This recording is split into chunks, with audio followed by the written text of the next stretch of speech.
Hello everyone, welcome to free crash course for competitive exams held by Virat Hindustan Sangam in association with Manifest IAS Bengaluru. This program is inspired by Dr. Swamy and is convened by Ravi Shankar Sir, State Education Convener for VHS Karnataka branch. I am the chief mentor of your program, mentoring competitive exam aspirants for past 5 years. So today we will be finishing the India Physical Geography and moving towards India Human Geography. So you can watch this program online on the YouTube channel of Virat Hindustan Sangam, and also for further any queries, guidance and doubt clearing, you can join our Telegram channel VHS Education Forum. Right? Okay. So yesterday we spoke about the biosphere reserves. So there are totally 18 biosphere reserves in India, out of which 12 are named under the UNESCO Man and Biosphere program. So these 12 are very important from your exam perspective. You should remember the names. So I'll show you the maps as well. So you have Gulf of Mannar Biosphere Reserve. Gulf of Mannar Biosphere Reserve is here near in Tamil Nadu, and Agastya Malai is in the border of Kerala and Tamil Nadu, right? So, and you have Nilgiri in the tri-junction of Karnataka, Tamil Nadu and Kerala, Nilgiri Biosphere Reserve. Then you have Pachmari Reserve in Madhya Pradesh, Ashnamakar, Amarkantak also in Madhya Pradesh, Similipal in Odisha, Sundarbans in West Bengal. Then you have Nanda Devi in Uttarakhand, then Kanchenjunga in Sikkim, as well as Nokrek, Manas, you will find it in Assam. Nokrek you will find in Meghalaya, Manas you will find in Assam. Then Dibru Saikova in Arunachal Pradesh. So Dibru Saikova is in Assam, whereas Dihang Dibang is in Arunachal Pradesh. So this is the map of the biosphere reserves. You should know the biosphere reserves in and out, all the 12 of them which are named under the UNESCO Man and Biosphere program, right? So today we will talk about the type of soils in India. So what are the type of soils? How many type of soils are there? Why is soil important? What are the problems associated with soil? So is there any soil erosion that is taking place? Is there over cultivation? Is there under cultivation? What are the types of chemical fertilizers that are being applied? What is the irrigation that is being done? So all these are the things which comes under the soil, especially the soils in India. So this soil is the most important layer of the earth crust, right? Why soil is most important? Because all your food, the variety of foods you eat, even the clothes you wear come from the soil. So without soil, the earth we would have starved to death. So for the food, whatever you obtain, it is from the soil. So soil is the most important layer of the earth's crust, right? It's not the minerals, it's the soil which is very, very important. So this soil, it has evolved over thousands of years. So the soil, if you take up a soil, it is not a work of 1 or 2 days. It has evolved over millions of years, right? Since the beginning of earth, there has been lot of geomorphic processes, exogenic processes, endogenic forces, everything has acted upon to form a layer of soil, right? So soil is a very important layer. So how does this soil is formed? I have told you in World Physical Geography, it is by a weathering of rocks. Weathering and also gradation. Gradation is reduction of mountains. So because of weathering and gradation, you have found you will find the formation of soils on the surface of the earth, right? So this soil, what does it compose of? What is the composition of soil? So if you look at the soil, it is majorly rock debris. That is rock in a fragmented form. So small rock particles plus organic particles. That is the leaves of trees, the dead animals, the microorganisms. All these two form the major part of the soil. Soil is composed of these two things. So Next, we will look at what are the factors that contributes to the formation of soil. How is the soil formed? On what factors does the soil is affected? The first is relief of a place. That is, whether you have mountainous terrain, whether you have plain terrain, right? Whether you are on the coastal terrain. So everywhere the soil differs. So relief of a place, I have told you what is a relief. Then parent material. So that is the parent rock from which the soil has formed. Is it a igneous rock? Is it a metamorphic rock? Is it a sedimentary rock? That also impacts the soil. Then climate of a place, whether it is a rainy climate, tropical climate, or a desert climate, polar climate, everything affects the soil. Not only that, vegetation of a place, whether it is a forest, whether it is a forest area, whether it is deciduous area, whether it is polar type of vegetation, or it is agriculture. Every type of vegetation affects the soil.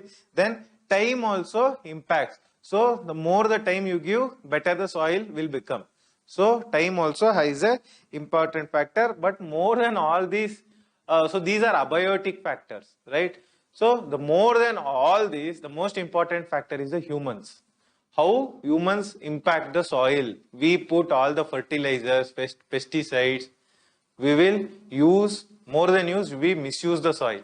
So humans are the most important factor for the formation of soil, right? So I've told you the components of the soil, that is, one is rock debris as well as the organic material. Some other components are rock, soils include the mineral particles, minerals, right? Various type of minerals, silica, aluminium, iron.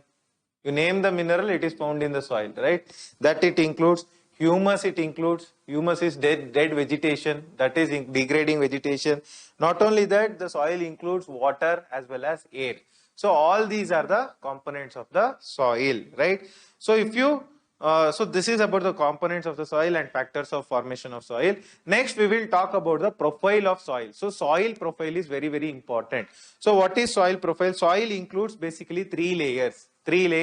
One is the horizon A, horizon B, and horizon C. So these are the three layers. So horizon A is the topmost layer. The surface, whatever you see, that is the horizon A. So what does it include? It includes organic material, that is the dead leaves, dead animals, all these things. Not only that, it includes the minerals as well as nutrients, water, nutrients, everything you will find in horizon A. Next is horizon B. Horizon B, see, it is a sandwich between horizon A and horizon C. So horizon B includes both the material from here also and material from C also. We will look at what are the material found in the C, horizon C. So it is, horizon B is called as a transition zone. It is transition between horizon A and horizon C. It is a middle layer, right? Next you have the horizon C layer. Horizon C layer, you will find the loose parent material. So to know about loose parent material, you should know what is below horizon C. So below horizon C, you will find the parent rock. So because of this rock only, the soil is getting formed. So this rock fragments, broken into small fragments, loose parent material, you will find in the horizon C, right? That is the horizon C, right? Fourth layer is the parent rock or the bedrock. So this is the soil profile, the entire soil profile we have spoken about, right? Okay. So see, this horizon C is very, very important because it will have an impact on horizon B as well as horizon C, right? So this is the soil profile. So next we have now we have spoken about the soil profile. Next we will look at the classification of soils, how soils are classified in India. So first we will look at how soils were classified in ancient times. So what do you think? Do you think that the agricultural technology or the soil technology, was it better earlier or now? So even our ancient people or our ancestors also know about how to classify the soil. They were better judges of the soil. They used to conserve the soil. Whereas today we are misusing the soil. So in the ancient times, our traditional ancestors, they classified the soil into two layers, right? The first layer, first form is Urvara soil. First is Urvara and second is Usara. Urvara. So what is Urvara? Urvara means it is a fertile soil which is good for cultivation. Usara soil. Usara is sterile soil, infertile soil which is not good for cultivation. Urvara and Usara was the classification done by our ancestors. So later on in modern times, post 16th century, we are trying different methods or scientific methods of classifying the soil. How do we classify the soil on the scientific methods?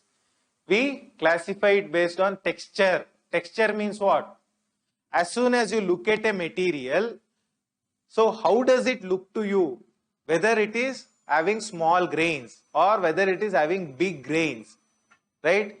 Whether it is powdery form or whether it is crystal form. So as soon as you look at a material, so if you look at this phone, so you can see that it is having solid texture, right? Hard texture. So as soon as you look at this bottle, you will find it having some plastic structure. That is, it is flexible. It is not as hard as a mobile phone. So that is the texture. So based on texture, you will classify the soil, and that is whether it is sandy, whether it is crystal, that kind of soil. Then you classify the soil based on color, red soil, yellow soil, all these black soil, all these types.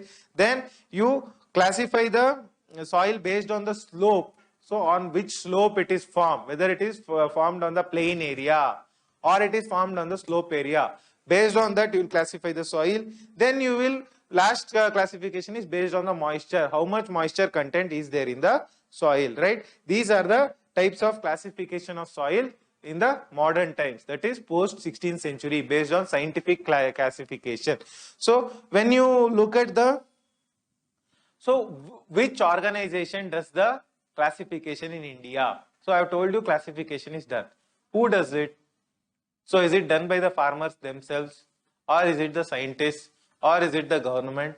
So there is one organization called Soil Survey of India. This is responsible. This organization is responsible. When was Soil Survey of India was formed? It was formed in 1956. This is very important. And also then there is one more organization under Indian Council of Agricultural Research. So this is a council under Ministry of Agriculture and Farmers Welfare. So under this council, there is one more organization called National Bureau of Soil Science, Soil Survey and Land Use Pattern. That is National Organization or the National Bureau of Soil Survey and Land Use Pattern. So this also classifies the soil. So with respect to this National Bureau of Soil Survey, what they have done is they have classified the Indian soils based on US Department of Agriculture taxonomy. So US, they classify the soil in a different way. So this National Bureau of Soil Survey, they have taken the same methodology and implemented in India, and based on that they have classified the soil. How they have classified? Based on USDA taxonomy. So this is how they have classified. ICAR, that is National Bureau of Soil Survey, they have classified the Indian soil into inceptisols, entisols, alphisols, vertisols, aridisols, altisols, mollisols and others, right? So this is actually very difficult to remember, but they might ask this question, how it is classified, what are the, so these terms are important. So what I'll suggest is a shortcut is, you just remember the top two layers and top highest two soils with highest two content and smallest one content. So which is the highest type of highest share of soil? It is inceptisols. Inceptisols is the highest. How much it is there? Approximately 40% of India is having inceptisols. Then you have the next thing is entisols. Entisols is having how much? 28%. Entisols is having 28%. So these two, you remember, it is enough. Don't worry about alphisols, vertisols, all these things. You can know about these aridisols. Aridisols is what? Arid. That is in the desert, you will find the aridisols layer. So you should know about the mollisols. Mollisols, how much it is having? Percentage 0.4. This is the least. Mollisols is the least. in insectisols and in entisols are the highest. If you remember this much with respect to USDA taxonomy, it is more than sufficient, right? So this is one classification. So we have Indian classification also. We have our own indigenous classification. So on what basis have we classified the soil? Indians, that is Indian organizations, how have they classified? They have classified based on the color of the soil. They have classified based on the composition of the soil. What does the soil compose of? They have classified based on the location of the soil. Not only that, they have classified based on the genesis of the soil. How has the soil originated? So these are the various factors based on which soil is classified in India. So with respect to that, the first important soil in India is your favorite alluvial soil. Where is alluvial soil found? In the Ganga plain. See, whenever they say alluvial soil, just remember it is formed out of rivers. So whatever the river debris, whatever the rocks it is taking from the mountains, it is going to come and throw it in the plains. That is the alluvial soil. I have discussed the various rivers, young stage, youth stage, mature stage, old stage. So in the youth stage, the rivers will carry all the debris material and throw it in the mature stage. That is as soon as it finds the plain. So the best example is your Ganga plain. So this entire area you are having alluvial soil, very, very important. So this is found in the northern plains, that is in the Ganga plains. So how much percentage of area is alluvial soil? Very, very important. 40% of India is covered with alluvial soil, the highest form. That is why, see, you find the Ganga plain, it is highly cultivated. Huge population, UP, Bihar, Punjab, Haryana. Why? Because of alluvial soil. So they do multiple crops, 3 crops per year, right? Because of alluvial soil. So it is 40% of area, 40% of India's area. Then it is a depositional soil. I have told you what is a depositional soil. It is deposited by the rivers. Then where do you find this soil? Not only there. So you will find this soil here also. See, in the deltas. See, this is what delta? This is Mahanadi delta, right? And this is Krishna Godavari delta, Kaveri delta, all the delta, wherever the river merges with the oceans, there also you will find this type of soil, right? So alluvial soil. Then what is the texture? Texture of this soil. So it is from sandy. It looks like a sand. It looks like, sometimes it looks like a sand, sometimes it looks like a clay. So first I'll show you what is a sandy, loamy and clay soil, because without knowing the texture, it is very, very difficult to have a grasp of the concepts. How does a sandy soil look? How does a loamy soil look? How does a clay soil look? So before that, we'll discuss the content of the soil. This alluvial soil is very, very rich in potash. Potash content. The potash is very, very high. Phosphorus is very, very low in this soil. So this soil is classified into 2 layers. Alluvial soil is classified into 2 layers. One is Kadar and Bangar. What is Kadar? Kadar means new alluvium. So the alluvium deposited by the rivers in the recent times is Kadar. Bangar means old alluvium deposited many years ago. How do you remember this? Bangar means old. So just remember, old is gold. So Bangar means gold, right? Old is gold, you remember? Bangar is a old soil. Kadar means new soil. This is a shortcut I am giving you, right? So not only that, this alluvial soil is having calcium concentration, calcareous concentration. Some parts it is having high concentration of calcium. This is called as Kankar concentration. Wherever calcium is high in the alluvium, it is Kankar concentration. What is the color of the soil? What is the color of the soil? It varies from light grey to ash grey. So majorly it is grey color. Alluvium soil is grey color. So it is used for these, wherever alluvial soil you will find, it is having high concentration. So I'll show you the texture of the soil. One second. Loamy soil.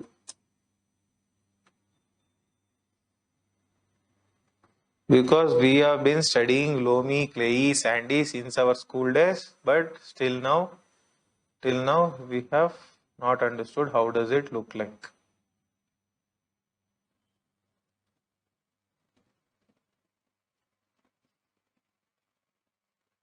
Okay, let it load. So the next type of soil we are talking about is the black soil. Very, very important. Where do you find this black soil? So black soil, see this entire area is black soil. The northern part of Karnataka, Maharashtra up to the some parts of Gujarat and Madhya Pradesh, you will find the black soil. This is entirely in the Deccan Plateau. See, this area is Deccan Plateau, right? You will find the black soil in the Deccan Plateau, Maharashtra, Madhya Pradesh, Gujarat and Andhra Pradesh. So this soil is also called as black cotton soil. Why it is called black cotton soil? You will find the cultivation of cotton in this area. A lot of cultivation of cotton in this area. This soil is also called as rigor soil. Very, very important. They will ask you what is rigor soil. You should know it is black cotton soil, right? Then this soil, the texture, if you look at the texture of this soil, it is clayey. So see, this is the loamy soil. See, this is how the loamy soil looks like.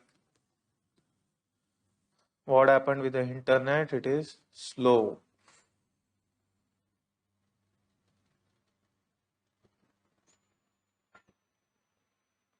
Can you look it from here? ಕಾಣಿಸ್ತಾ ಇದೆಯಾ? Okay.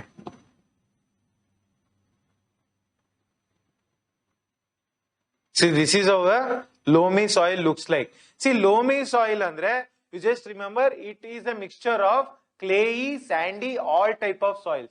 So it looks like this. Loamy soil looks like this. Loamy soil looks like this. Did you see this? Okay, see here they have given loamy soil is the mixture of clay, sand and silt soil. All the soils mixed together is the loamy soil. Then we will look at clayey soil. How does clayey soil look like? Clayey soil. Clayey soil ಅಂದ್ರೆ ಏನಪ್ಪ ನಿಮ್ಮ ಕೆರೆ ಮಣ್ಣು ಅಷ್ಟೇನೆ. ಅದೇ clayey soil.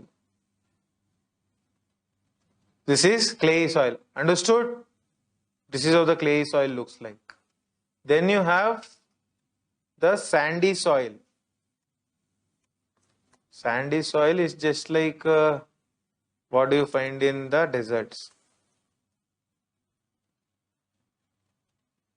So this is how the sandy soil looks like. Sandy soil having the texture of sand. From the river beds you will extract this. So then you will have silt soil. So this also looks like this. Silt andre, it is the accumulation of the soil. Silt means what? In Kannada it is called as kasa. So silty soil, you find it in the river beds at the bottom of rivers, right? Silt. So it is similar to clayey soil, right? So this is the various textures of the soil. How does the various soils look like? Okay. So we were talking about the black soil. Black soil is having a clayey texture, right? Clayey texture. It is having goes up to very deep level and it is impermeable. Impermeable means what? The water, if there is black soil, the water won't sink into it. It will remain within the soil. It won't leave the soil to go to underground, right? So this soil has a very special character. This soil, black soil, what? See, whenever this soil gets wet, it becomes sticky. Antkollutte, sticky. Whereas whenever it becomes dry, it shrinks. It will sticky shrink. See, the best example is ನಿಮ್ಮೂರ್ ಕಡೆ ಕೆರೆ ಇರುತ್ತೆ, ಕೆರೆ ಒಣಗ್ದಾಗ ಏನಾಗುತ್ತೆ, ಅದ್ರ ಒಳಗಡೆ crack ಬರಲ್ವಾ? That is shrinking. That is block soil shrinking. But ಅದೇ ನೀರ್ ಬಿದ್ದಾಗ ಏನಾಗುತ್ತೆ, ಕೆಸರಾಗಿ ಹೋಗುತ್ತೆ full. It become sticky, right? That is block soil. This has A very special character. Because of this soil, this quality, this soil is called as self-flowing. Flowing means what? ಉಳೋದು, ನೆಲ ಒಳ ಉಳೋದು. So see, it contracts, shrinks and it expands. Because of this soil, what happens? It is self-plowing. Andre idine ulume madadu, but automatically if you throw the seed, it will grow up. So it is called this soil. Which soil is called as self-plowing? It is the black cotton soil. So this soil is very useful for cotton cultivation. Why? Because it retains the moisture for long time. ಒದ್ದೆ ಅಂಶ ತೇವಾಂಶ ತುಂಬಾ ದಿನ ಇರುತ್ತೆ, right? So even in dry season there will be wetness in the soil, right? So what is the color of this soil? It varies from black to gray. From black color to gray color it varies, right? So what are the chemical composition? It lacks phosphorus and nitrogen, and also it lacks organic matter. There is no organic matter, there is no phosphorus, there is no nitrogen in this soil, right? So what does it contain? It contains lime, potash, all those things. I don't think they will ask that in the exam, right? What is the chemical composition? Next is the red and yellow soil. Red and yellow soil, yeah, the name itself suggests it looks yellow in color and it also looks red in color, right? What is this red and yellow soil formed of? It is formed of the igneous rock. From the volcanoes, whatever the rocks are formed, from the igneous rock, this soil is formed. So where do you find this? Where do you find this? What soil? Red and yellow soil. You will find it. See here, East Deccan Plateau and South Deccan Plateau. South of Deccan Plateau and East Deccan Plateau, you will find the what soil? Red and yellow soil, right? So this also you will find in the Piedmont here. Piedmont means what? Piedmont means, see, if there is a mountain, here is the plain. So this junction of mountain and plain meeting is the Piedmont. So there also you will find the mountain, that is Western Ghats meeting the plain. There also you will find the red and yellow soil. So this soil is you can see this soil wherever there is low rainfall. Red and yellow soil, low rainfall. Why it looks red in color? Because of the iron. If there is iron in the soil, then only it will look red in color. When does it look yellow? When the iron gets hydrated. When iron gets oxidized, it will look yellow, or it is mixed with water, it will look yellow in color, right? So this is about the red and yellow color. So this lacks nitrogen, phosphorus and humus. This also lacks nitrogen, phosphorus and humus content, right? So this is about the red and yellow soil. Next we will talk about the laterite soil. Laterite soil is a very special type of soil. See, if you have to understand the laterite soil, first you should know the term laterite. So later means brick. So ಇಟ್ಟಿಗೆನ ಯಾವ್ಯಾವ ಮಣ್ಣಿಂದ ಮಾಡ್ತಾರೆ? That is laterite soil, right? ಇಟ್ಟಿಗೆ ಮಾಡೋ soil. So laterite soil. So that is why it is used in house construction, making of bricks. So where do you find this soil? You will find in those areas where there is high rainfall and high temperature. Red and yellow soil, low rainfall. Laterite soil, high rainfall, high temperature. So this soil, because of high rainfall, what happens? Whatever the chemical content is in the soil, that is removed.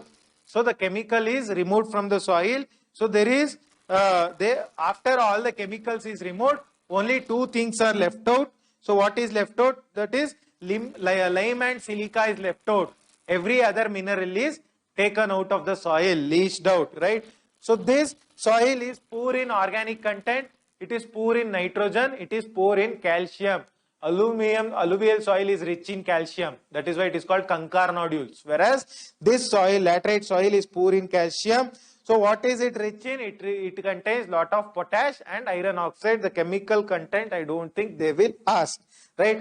So this laterite soil is not good for cultivation. You cannot cultivate it because there are no minerals. It is low in fertility. But if you put some fertilizers, if you put some manure, you can cultivate. So your cashew nut. So the cashew nut is Godambi, is grown in laterite soil, right? So the next we will talk about so where do you find the laterite soil? So laterite is very low. You will find it here. You will find it here, here. So somewhere here, right? Here. Okay. Next we will talk about the arid soil. Arid soil, where do you find the arid soil?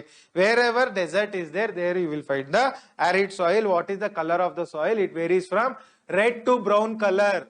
Red to brown color. What is the texture of the soil? It is sandy, lot of sand. and it is saline. Saline means uppinamsha irutte. If you dry this soil and evaporate, you can actually manufacture salt from the soil. So it is saline. Common salt can be obtained out of it, right? So this soil does not have any moisture. Because it is dry, you don't find any moisture. It is very, very dry. And it is not having the humus content also. There is no humus content as well. So just like alluvial soil, even in this soil, at the lower layer of the soil, you will find conchar nodules. Conchar means calcium. Calcareous deposits is called as conchar nodules at the lower levels. So wherever calcium deposit is there, there is low permeability. The permeability will be very low. Permeability low, and what do you mean by permeability? Low permeability. So see, if this is a layer of soil which is having low permeability, if you put water, it won't come here. It will get stuck here. That is what is meant by low permeability, right? Where do you find this arid soil? See, it is found in the western Rajasthan region. That is where you will find this soil. Next, we will talk about the what type of soil. So you are left with the saline soil. Saline. So saline, the name itself suggests it is rich in salt, right? So it is also called as a usara soil. What is usara soil? Infertile soil, sterile soil, right? So it is high in sodium, potassium and magnesium. Salt content is very, very high. So it is infertile, it is not good for vegetation. You cannot grow anything in the saline soil. Where do you find it? It is found in the dry climate, that is arid regions. Same arid soil, those regions only you will find it. Not only in the arid region, saline soil, one speciality is you will find it in the waterlogged region as well. Waterlogged means some areas which is always filled with water, like lakes. There also you will find the saline soil, right? What is the texture of this soil? Texture of this soil, it is sandy to loamy texture. I have told you what is sandy, what is loamy. Where do you find this soil? You will find it in western Gujarat. Western Gujarat, somewhere here, you will find the saline soil, and also Sundarbans. Sundarbans also you will find the saline soil. Because Sundarbans is what? It is waterlogged, right? Every time it is, you will find water in the region. Mangrove cultivation, that is why you will find lot of saline soil there, right? So the one special thing you should know about the saline soil is, it is found in the green revolution areas. What are the green revolution areas? Punjab, Haryana, Western Uttar Pradesh, where they did the green revolution. So why green revolution areas? Because see, saline soil, I told you, it is found wherever there is water logging. Whenever there is water logging, what happens? So when the water is removed, so there will be this action called as capillary action. What is capillary action? So this salt content, that is magnesium, sodium and potassium, it will be below the earth. It will be deeper inside the earth. So when the soil is filled with water, what happens? There is one action called capillary action. It is better for me to show you with a diagram. Let's say this is a soil, it is flooded. So alluvial soil. So alluvial soil itself becomes saline soil. How? Let's say this is a layer of soil, it is flooded with water. What happens? Because it is flooded with water, small capillaries develop. What is capillary? Small tubes in the soil develop. Because of this capillary, what happens? The salts here, magnesium, sodium and potassium, they go up and get accumulated here at the surface, right? So why do they go up?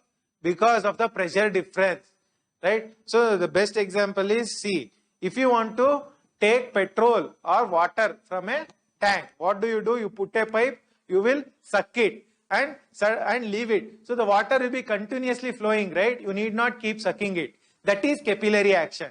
So once the pressure is removed, the water will be flowing continuously. That is how they use the, that is how they try to extract petrol from the vehicles. So petrol thieves, they suck the petrol and put it in the bottle and take all the petrol, right? So petrol thieves use this technology. Similarly is the capillary action, right? The salts get accumulated at the surface level.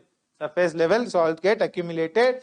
So, in order to reduce the salinity, what should be done? So, saline soil can be made fertile by adding gypsum. Gypsum should be added to the saline soil. So, the next type of soil is the peaty soil. So, peatland topography, you should know what is peatland topography. Peatland is something really similar to marshes and swamps. So, I will show you what is a peatland. So, this is a peatland. So, it includes both water and this type of grasses. Can you see the peatland? Please look at it, because or else you will be confused. Right? So this is a peatland. Clear? This is how a peatland looks like. Where was the image? Okay. So this is how a peatland looks like. So in these areas you will find the peaty soil. So it is in those areas where there is high rainfall and high humidity. Where there is high rainfall is high and humidity is higher. Humidity means moisture content is higher. So this soil is good for growing vegetation. It can be used for growing crops, right? So the organic content in this soil is very, very high. Organic content means the dead organic matter will be very high, because of which the organic content, organic capacity of this soil, andre new manure hakade bada, without that it will grow. So what is the color of the soil? It is black color.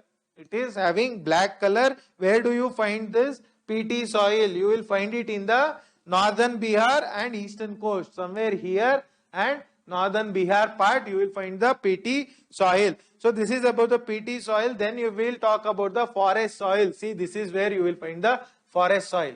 So, right? Where is the forest? What is forest soil? Where there is good rainfall. See, forest soil means those soils where you will found in the forests.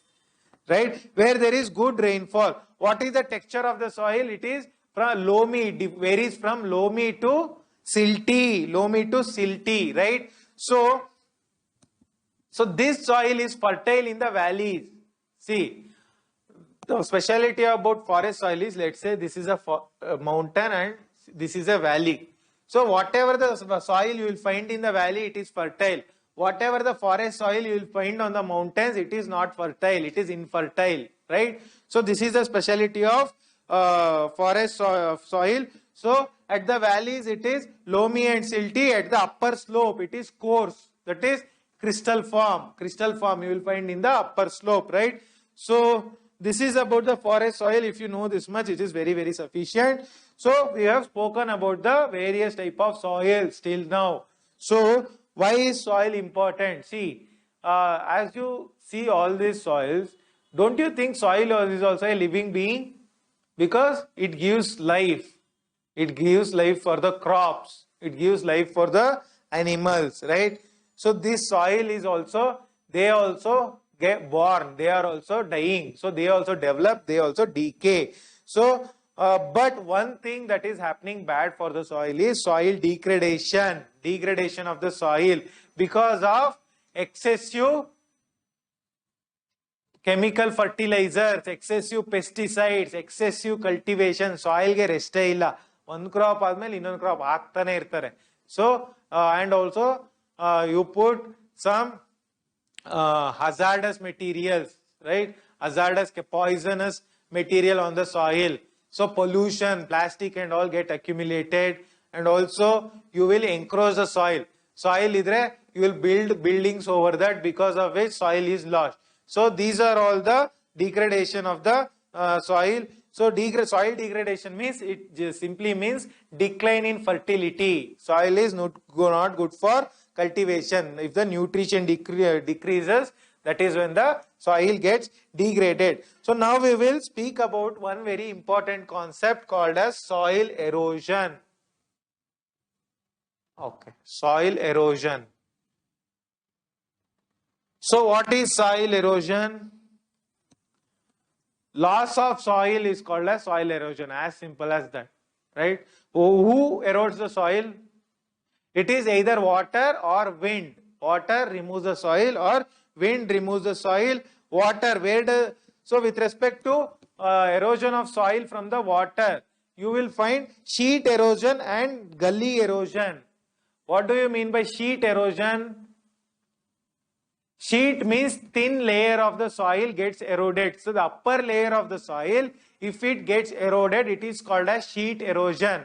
The top sheet of the soil gets eroded. Why does it get eroded? Because of the water. So you will find the sheet erosion in the level lands, plain lands. The top soil gets eroded. Then is gully erosion. Gully erosion you will find in the steep slopes, not on the plain land. On the slopes you will find the gully erosion. So whenever gully erosion happens, you cannot grow any crops there. I will show you what does a gully looks like. You cannot grow any crops, no cultivation. So because of gully erosion, there is one type of topography called ravines.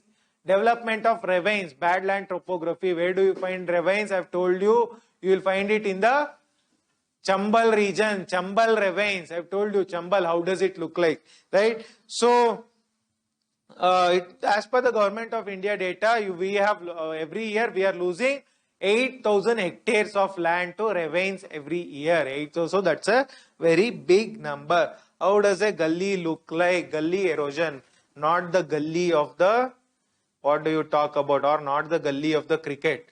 So this is gully erosion. Gully erosion. So see, this is how the gully erosion looks like.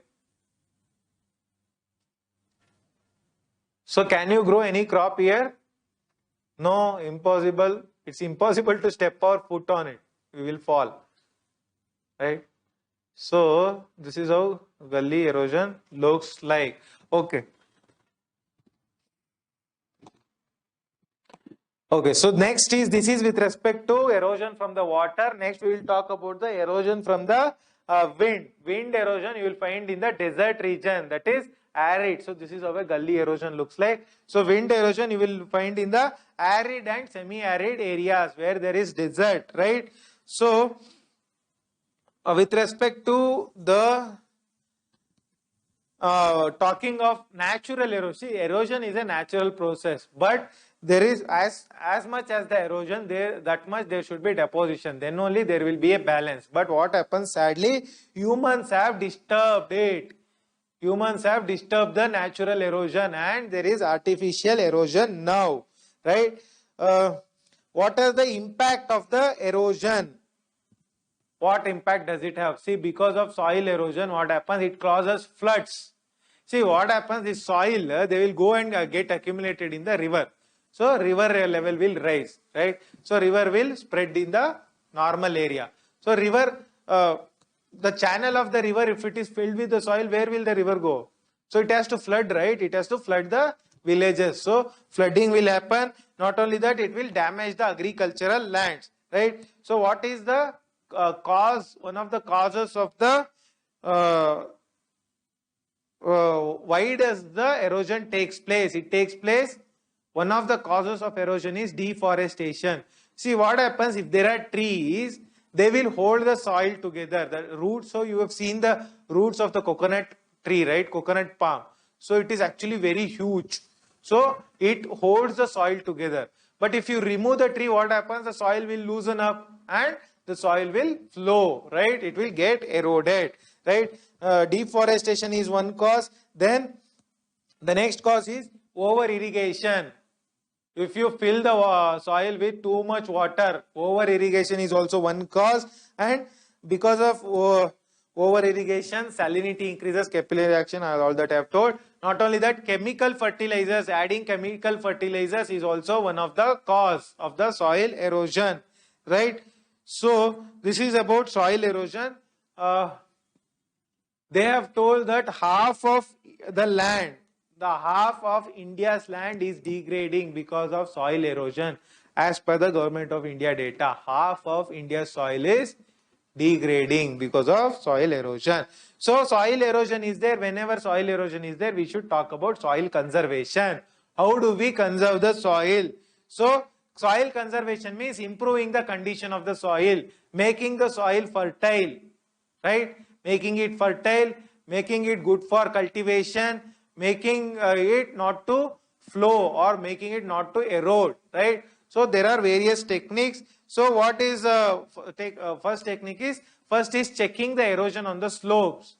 So checking erosion on slopes. How do you check the erosion on slopes? If you see what happens if you do cultivation on the slopes.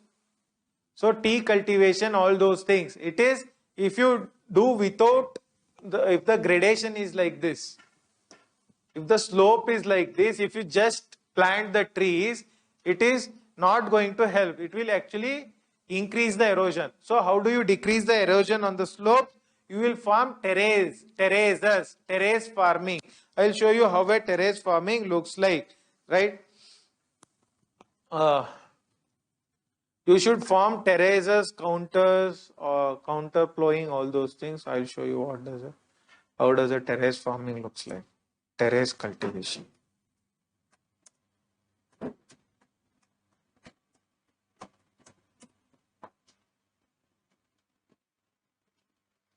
Okay, let it load. So terrace cultivation is one method of reducing the soil erosion. Then is we should reduce overgrazing. If you do grazing, what happens? The grasses are removed and soil will get eroded. That is also one that should be reduced. Shifting cultivation, jumming. Jumming has to be reduced. Jumming, what is jumming? Slash and burn cultivation. So these tribals, no matter what they do, they will clear a forest, do some agriculture, later on move to some other place. That will also lead to soil erosion. That should be stopped. Then counter bonding and terracing. Why is the internet slow?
See, this is terrace farming.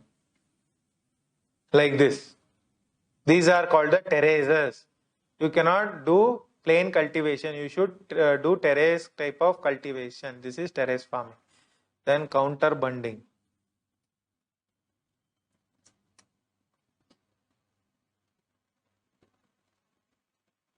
So this also looks similar to terrace cultivation. This is counter bunding. Right? So if you do like this, soil erosion will reduce. This is counter bunding, soil erosion will reduce, right? So terracing, what does it do? Terracing will remove the gullies. Gully will be there, no? That will be removed. And if the gullies are big gullies, just like Chambal, what should we do? We should build dams. Check dams should be built so that soil doesn't get eroded. Then headward erosion. See, what the problem with these gullies is, if there is a gully like this, gully, if it is like this, what happens? So let's say if this is a block of soil, here gullies are formed. So gullies undergo headward erosion, that is headward, that is towards the, so if the gully is getting expanded here, towards the head also it is getting expanded. So what we should do? We should plug the gully, we should put something, we should put some crop, we should put some rock there, so that gully is plugged, right? So that is one thing. Then we can also implement mixed farming. Mixed farming is growing multiple types of crops. That can be done. Then crop rotation can be done. That is various type of crops if you grow, it will help in soil conservation. So we should also prevent desertification, that is soil getting converted into desert. So how do you prevent? So see, in the desert, what happens? This sand dunes are there, right? Sand. In the desert, you will find sand. So those sand dunes, slowly they will encroach upon the surrounding area. So here, if there is a sand dune like this, if this is a desert area, if this is a fertile area, slowly this will encroach this area also. So what we should do? We should put tree shelter belts. Here we should put tree shelter belts, so that the sand desert doesn't get extended, right? We should put a barrier, right? So what are the institutions which are helping in the soil conservation? There is one organization called Central Arid Zone Research Institute. So this is helping with the prevention of desertification, that is normal soil getting converted into the desert. This institute is helping. Then they say that which is the best method of conserving the soil conservation. They say integrated land use planning. What do you mean by integrated land use planning? So if there is a area, so some area should be, crop should be grown, some area tree should be grown, some area it should be left fallow, so that it fallow bird bitre enagutte, it will rejuvenate, rest kodbeku sand soil ge. Some area that should be there, some area should be used for growing grass. So if you do like this integrated farming, soil conservation happen. That is the best method, right? Okay, so this is about the soil. Next we will move to the chapter on natural hazards and disasters. Natural hazards and disasters. So this when we talk about the natural hazards as well as disasters, first we should know the difference between hazard and disaster. See, hazard is a danger waiting to happen. So if there is a, so we are talking about natural hazard. So let's say there is a lake. So lake is getting filled with lot of water due to rain. So what happens? There is a threat of flooding, but flooding has not happened. So that is a hazard waiting to happen. So it is a small scale. So on the small scale it will happen. But disaster happens on a large scale. Always disasters happen on a large scale. Disaster is very destructive. That is the difference between hazard as well as disaster. Disaster waiting to happen is a hazard. Disaster is actual occurrence. Natural hazard happens on a small scale. Disaster happens on a large scale. So this is the difference. So when it comes to hazard and disaster, do we humans have any control over them? No, humans do not have any control over them. And do we desire the disasters? No, we don't desire the disasters. We don't want any disasters. But even then, disasters keep happening. They cause us lot of damage. Damage to our ecosystem, damage to life, damage to property, damage to soil, damage to buildings, damage to infrastructure, right? Damage to agriculture. Everything happens because of the disaster. So what are the types of disasters? You have floods, we have droughts, we have earthquakes, we have volcanoes, we have tsunami, right? So cyclones, all these are the disasters. So see, when we look at the disasters from nature's perspective, see, let us say we are the nature. So if there is a disaster, actually for the nature it is not a disaster, it is a normal occurrence. But for humans, if you think from humans' perspective, it is branded as a disaster. For nature, see, if some person dies or some animal dies, does it matter to the nature? For nature, it is normal occurrence. But for humans, it is something big, some close relative has died. So that kind of change, actually from the nature perspective, it is not having any value. But for humans, we don't desire that type of changes, right? So these disasters can be local, they can be at the smaller scale or at a bigger scale. Tsunami at a bigger scale, local, smaller scale, landslide or so other things. So earlier, during earlier times, ancient times, they thought that disasters are happening because of natural forces, because of nature disasters are happening and humans do not have any control. We are just at the control of nature's fury. We don't have any control, we just have to suffer. But with the invent of science and technology, now we have come to understand the disasters better. We are trying to control the disasters or trying to mitigate the disasters or reduce the impact of disasters with the help of science and technology, research, understanding and knowledge, right? So not are all the disasters natural? No, right? Some disasters are human made also. If you take the Bhopal gas tragedy, right? If you take the Chernobyl nuclear disaster, so these are human made disasters, right? Fukushima Daiichi disaster, nuclear disaster.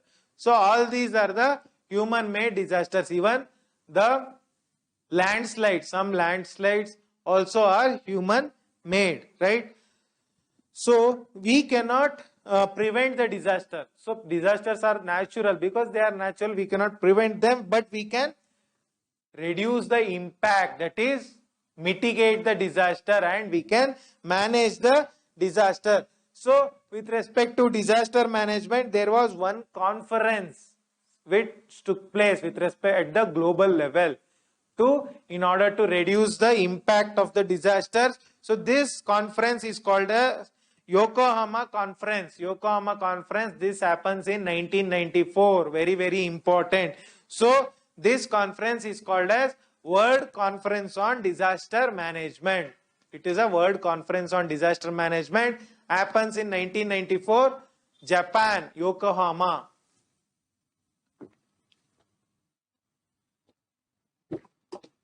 Why is it important, Andre? There is a Yokohama framework, Yokohama safety strategy. That is why it is important. So earlier, if you look at the disasters, see, early humans, they know about how to, even if you look at the tribals today, they know how to coexist with the nature. That is, they don't create too much disturbance in the nature. So they exist with the nature. Even that was the same thing happening during earlier times also, during ancient humans. Our ancestors knew how to deal with the nature. But the sad reality of today is, because of the need of the resources, because of population explosion, because of our greed, because of the misconceived notion of development, what we are doing is, we are actually meddling with the nature. We are creating disturbance in the nature. That is why, so what happens, see, the best example is, there is a floodplain. Floodplain means what? Let's say this is a river. So this area is a floodplain where flood happens. The flood will come till here. The river water will come till here. So what humans do? The property prices are high. They will go and construct homes here, house here. So when the flood happens, they will cry. So it is humans who are responsible, right? So humans are actually responsible for these type of disasters. So what are the classification of the natural disasters? We will look at the classification. So first is atmospheric disasters. Disaster happening because of the atmosphere. So blizzards, thunderstorms, lightning. You know what is lightning? Tornadoes. Tornadoes are small form of cyclones, right? Reduce or a miniature version of cyclones. Then cyclones, drought, hailstorm, frost, heat wave, or Lu. Lu is a hot wind, I told you yesterday. Cold wave. These are atmospheric disasters. Terrestrial disasters, you have earthquake, volcanoes, landslide, avalanches, subsidence of the land going below, soil erosion. These are terrestrial disasters. Then you have aquatic disasters happening in the water area, floods, waves, tidal waves, tsunami, ocean currents, excess ocean current, storm surge, that is the waves rising, storms happening in the coastal plains. So storm surge, all these are the aquatic disasters. Biological disasters. Plants, locust is so what is a locust attack? So we face this locust attack every year. It originates from Iran, Pakistan and comes to here. Locusts are insects. So they are like lakhs of insects come together to India and they destroy all the crops. So this they destroy in Rajasthan, Madhya Pradesh. So it is shown in one the movie, but I don't think you have watched the movie. So I'll show you how does a locust attack look like. So lot of lakhs of insects, they come and eat the crops. See, these are the insects. See, this guy is fighting with the insect. So they come and eat all the crops. Right? This is a locust attack. Insect. This happens in India as well.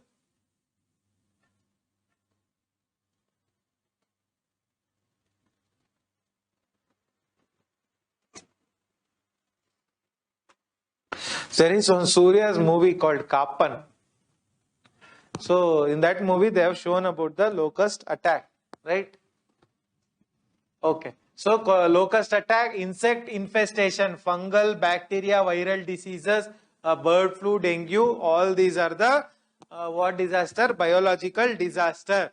So these are the types of disaster. So next we will look at the Yokohama strategy. I told you Yokohama World Conference of Disaster Management. So there is a plan of action, Yokohama strategy and plan of action for a safer world. So it includes 4 points. What are the 4 points of the Yokohama strategy? They say that, so if there is a disaster in a country, it is the responsibility of the country itself to take care.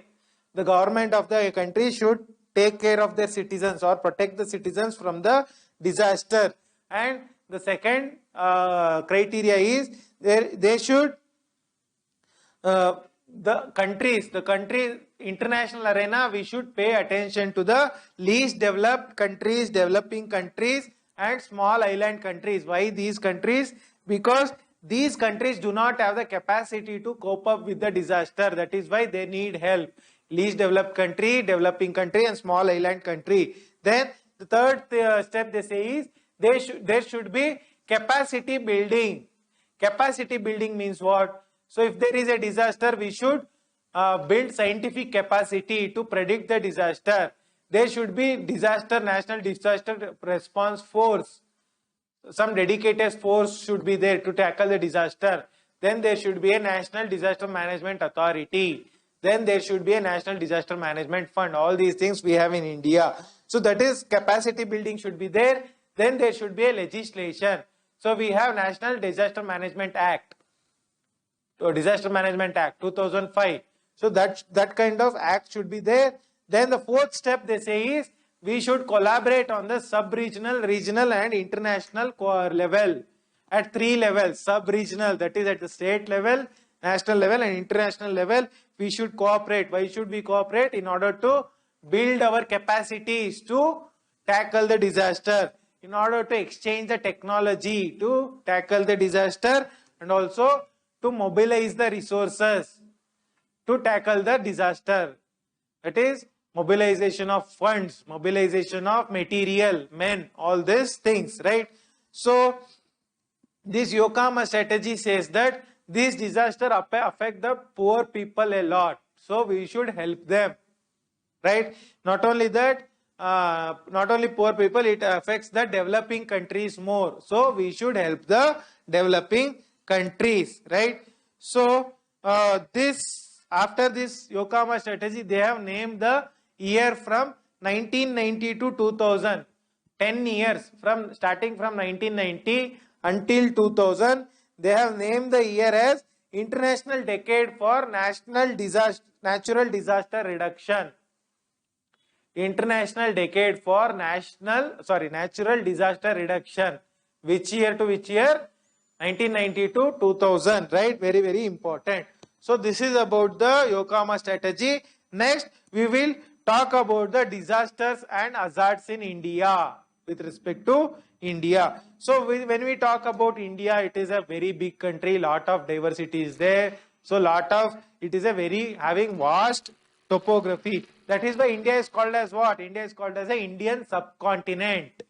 It's a very vast country. There are multiple religions, multiple topography, multiple climate, right? Multiple relief. So it's a vast country and it is vulnerable to natural disasters. We have multiple types of natural disasters. So the first type of disaster we will talk about is the earthquake.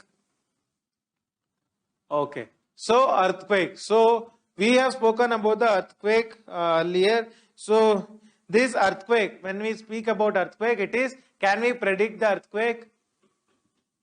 Can we predict when does the earthquake happens? No, earthquake can never be predicted. It is unpredictable and it causes lot of destruction. So what are the causes of earthquake? So there are two causes of earthquake. So the first major cause is tectonic cause. That is tectonic plate moving. We all know that Indian plate is moving northwards and clashing with the Eurasian plate, right? So because of which, see, when two plates are fighting with each other or there is friction, energy gets accumulated because of the friction. So some point there will be some movement jerk and that energy will be released. So that energy, how does it release? It releases in the form of earthquake. So this Indian plate is moving towards the Eurasian plate. There is lot of friction. So energy is getting accumulated. Suddenly there will be some jerk. Suddenly there will be earthquake. Energy gets released, right? So these tectonic earthquakes, that is the first type of earthquake. So they are very destructive. So Nepal earthquake 2014 or 15. So there is more than 10,000 people died. Thankfully, India was the first responder. So these tectonic earthquake, they affect the largest possible area, right? Very big area they will affect. So the next type of earthquake, so next cause of earthquake is the volcanic eruption. So tectonic forms the one group. The next group is, it may be either because of volcanoes or if there is a big rock which is falling, then also earthquake will happen. And also landslides also causes earthquake. Not only that, even mining areas, dams, everything causes earthquake. All these things we have discussed in the world physical geography, right? Next, okay. So, what are the areas that are impacted by earthquake? So, earthquake impact area. So, 1 second.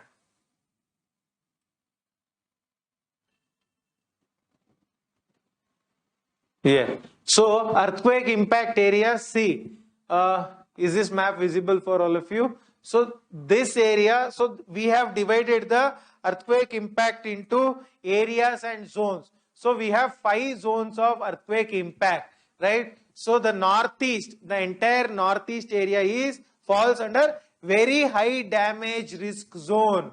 Because of earthquake, there is lot of damage, right? So this is very high damage, the entire northeast India. Next we have the high damage risk zone. So what is high damage risk zone? See, this is the high damage risk zone. That is the foothills of Himalayas. Wherever Himalayas is there, it is a high damage risk zone. See, and very high damage is even the this run of Kutch, Gujarat. That is also high damage, right? Sorry, very high damage. Then moderate damage risk zone. What is the moderate damage? It is some part of Ganga plain, some part of Gujarat, Rajasthan, Western Ghats, and so the entire Western Ghats and some part of Krishna Godavari Delta is also moderate damage to the earthquake. Then you have low damage risk zone. Where do you find the low damage?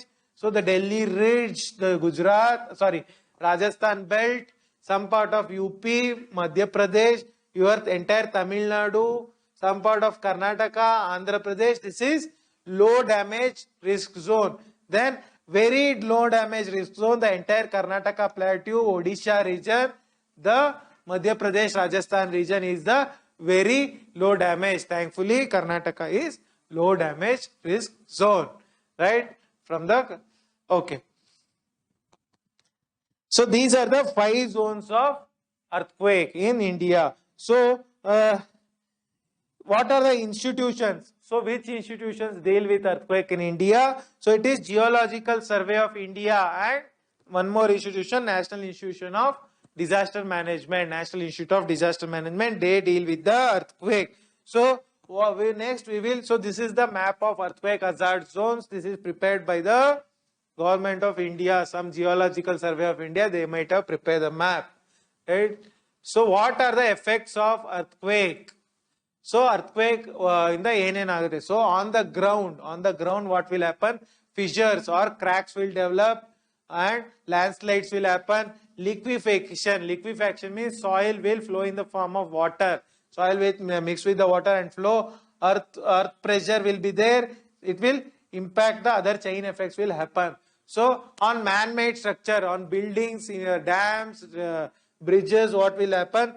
Cracks will happen. There will be some sort of cracks. Some buildings will overturn. They will fall. Some buildings will collapse and chain effects. Then on water, earthquakes, on water, what will happen? Waves. Your tsunami is because of earthquake. Earthquake happening below the water, right?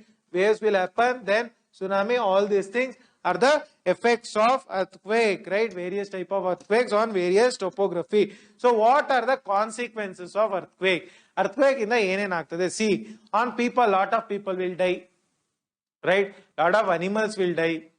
Lot of property is damaged. So your cars, your buildings, everything you will lose.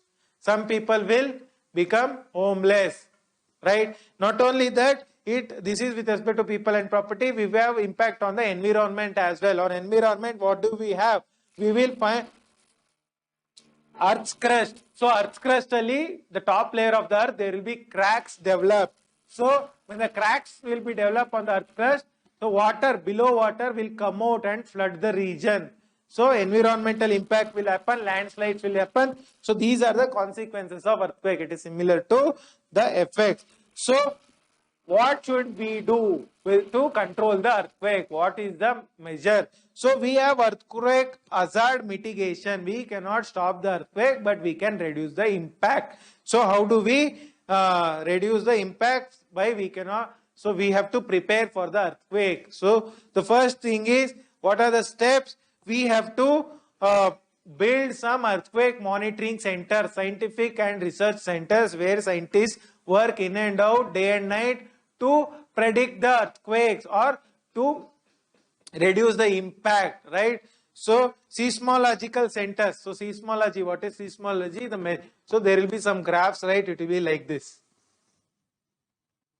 So it will, seismological centers will measure the earthquake, right? Then we have to prepare a vulnerability map. Vulnerability map andre where are the earthquakes are high. So that map, and we have to give that information to the public so that they remain prepared, right?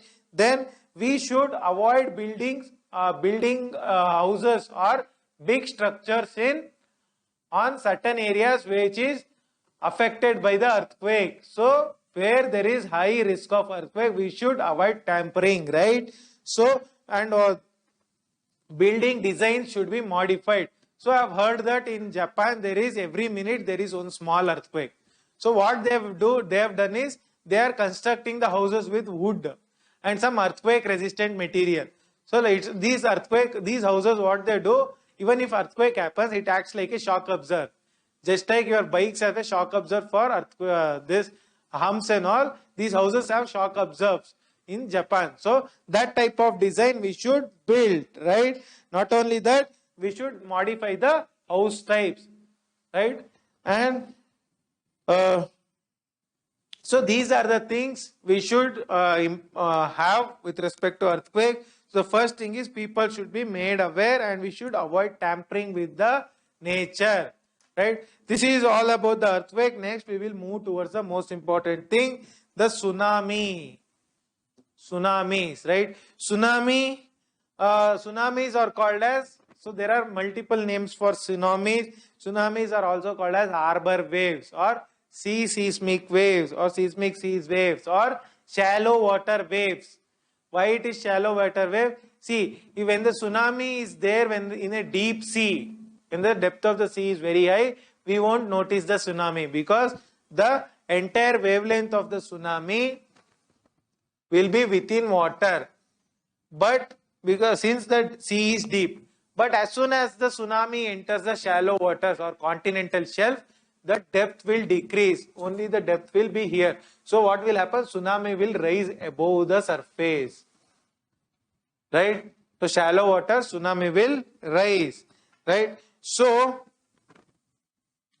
what are the causes of tsunami? So there are two causes of tsunami within the waters. One is earthquake, subterranean or subterranean subhydrological earthquake or volcano that happens. So volcano and earthquake are the two reasons. So when earthquake happens, the sea floor will be there, right? It will move abruptly. It will have a jerk. When jerk happens, the water over that region, it will displace. The water will rise up because of the earthquake within the waters. Water gets displaced. So then one big wave will come because of the displacement of water, and after that initial big vertical wave, there are multiple follow-up waves, right? After waves, it is called as after wave. So whenever even in earthquakes, what happens? First, there will be a big wave, but you should not feel happy that the big wave has come and we should not rest. There will be after effects. After wave will also come for 1 or 2, 3 hours. So we should be careful. Similar to that, tsunami will be also having after waves. One big wave, then later on we will have after waves, right? So what are the characters of tsunami? What is the character of tsunami? So the speed of the tsunami wave, it is actually slow in deep water. When the water is deep or when the ocean is having lot of depth, the speed is slow. That is why in deep oceans the ship will be moving, right? They won't feel the tsunami. But as soon as they meet the shallow water, the speed will increase. Why the speed will increase? See, tsunami wavelength will be there. Wavelength of the tsunami, let's say it is okay. So this is the wavelength of the tsunami. So it is moving within water in the deep ocean. So as soon as they enter the continental shelf, what happens? The wavelength won't change. Wavelength won't change, right? But the speed also won't change. So when the period remains the same. What is the period? Period is from one point to other point on the wave. What is the time period? Time elapsed between two consecutive crests or two consecutive troughs. So that this is a crest. Between two crests or between two troughs, what is the time period? That is the period of the wave. So the period won't change, right? When the period won't change, wavelength also doesn't change. What happens? The height of the wave increases because, see, they enter the shallow waters. They will find obstruction. The ground will obstruct. When the ground will obstruct, the period won't change. So the height of the wave increases. The wavelength will get converted into height. So that is why you will find very high waves up to 15 meters, right? So in the deep, in the shallow waters, the wavelength reduces and height increases, whereas period remains the same. When the wavelength reduces, height will increase, period remains the same.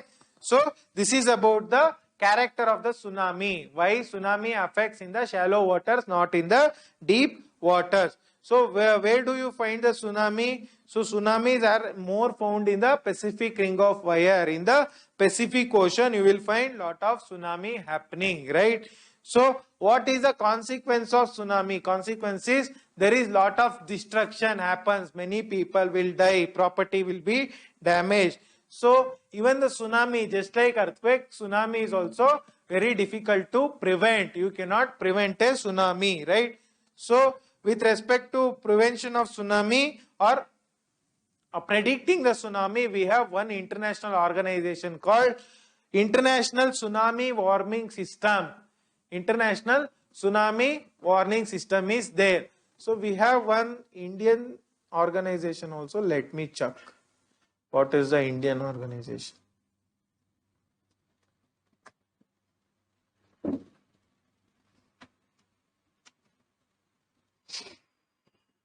This Indian National Center for Ocean Information Service, INCOIS in Hyderabad. So this also predicts the tsunami in India. INCOIS is the organization word. In the word it is International Tsunami Warning System, right? So this is all about the tsunami. Next we will talk about the cyclones, tropical cyclones.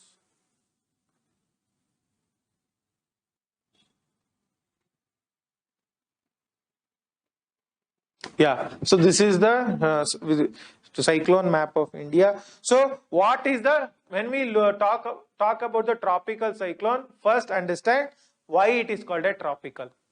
See, because it lies in the tropical area between 30° north and 30° south, it is called as tropical cyclone, right? So what are the characters of this cyclone? We have discussed about cyclone. In the middle of the cyclone, you have intense low pressure area.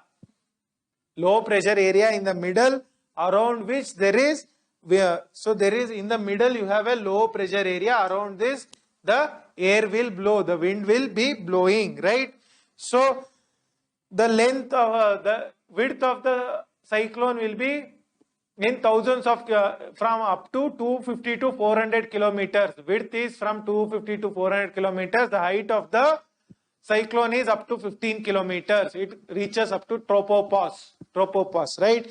So where does this cyclone gets its energy from? Energy of the cyclone comes from the condensation of moisture. So these cyclones originate over the seas, right? So in the sea they will gather a lot of moisture from the ocean water, and this moisture, it is having lot of heat, but when they form into a cyclone, in the cyclone they will release the heat.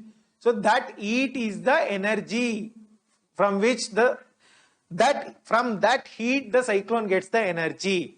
The heat from the moisture of the water content, that is where the cyclone gets its energy from, right? So there are many conditions for the cyclones to be formed. One is there should be a vast sea surface area.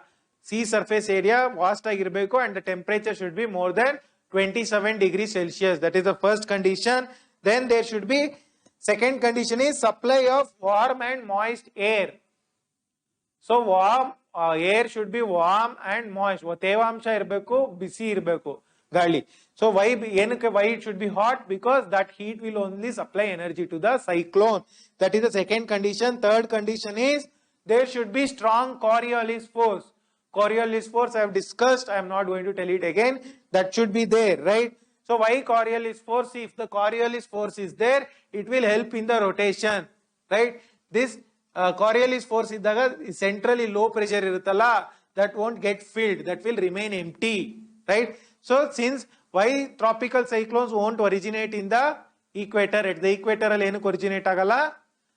Because there is no Coriolis force at the equator, right? This point is very, very, very important, right? Then there should be local disturbances. The fourth condition is local disturbance is atmospheric disturbance. Something is happening, pressure, volume, temperature changes, that will help. Then also there should be absence of vertical wind shear or vertical wind wedge. What do you mean by vertical wind wedge? Andre, the velocity of the wind at the upper atmosphere and lower atmosphere should be same. If there is difference, what happens? The wind will start flowing from top to bottom or bottom to top. So this is called as vertical wind shear. The velocity should be same, right? If there is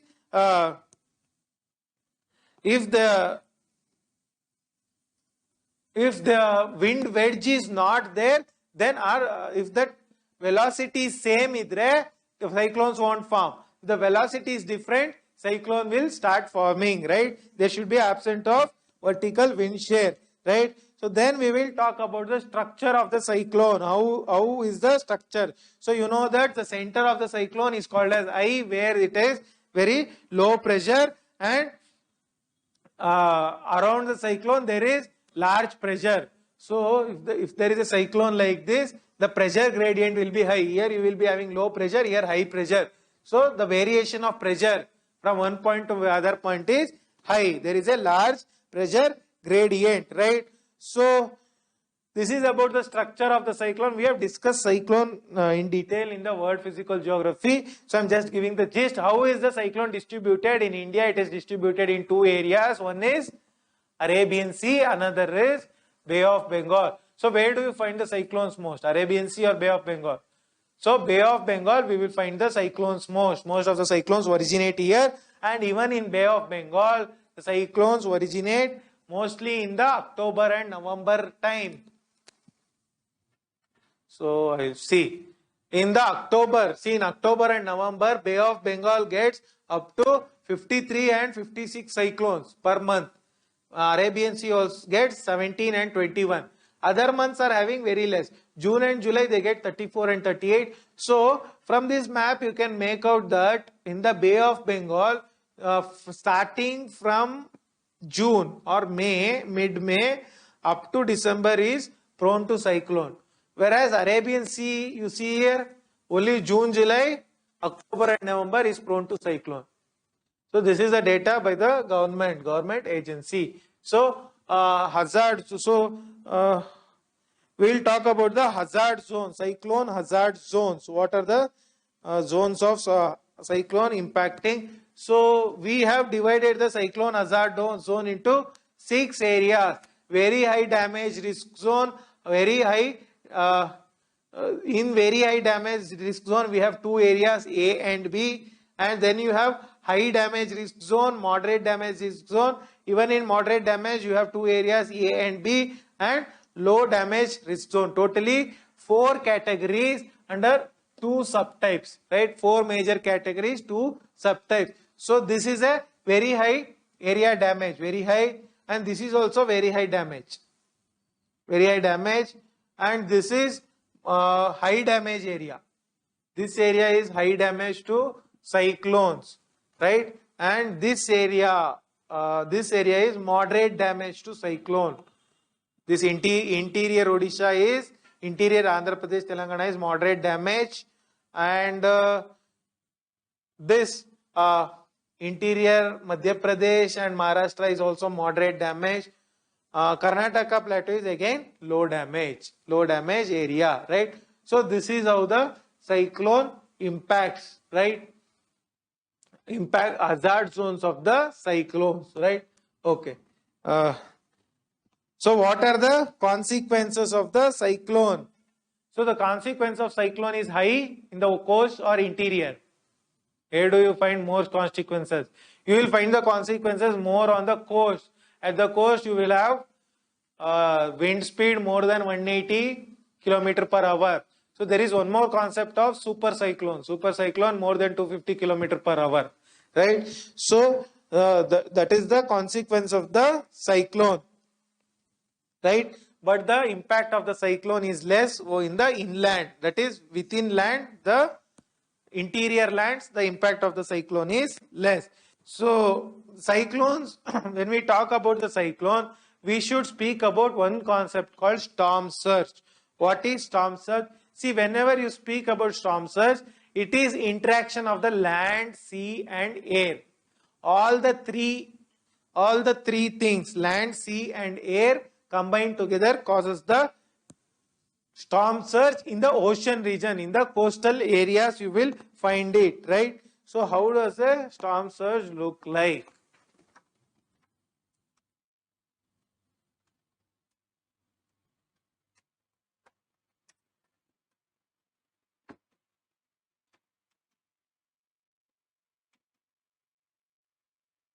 See, this is how a storm surge looks like. Air, water and land, interaction of all these things. This is how a storm surge looks like. Clear? Did you see it? Okay. So even in because of cyclone, it causes the storm surge. Cyclone causes the storm surge, and there will be a lot of rainfall. Rainfall will be there. So next, this is about the cyclones in India. We will next move towards the floods happening in India. So what is the characteristics of the floods? How does flood happen? How is it different from other disasters?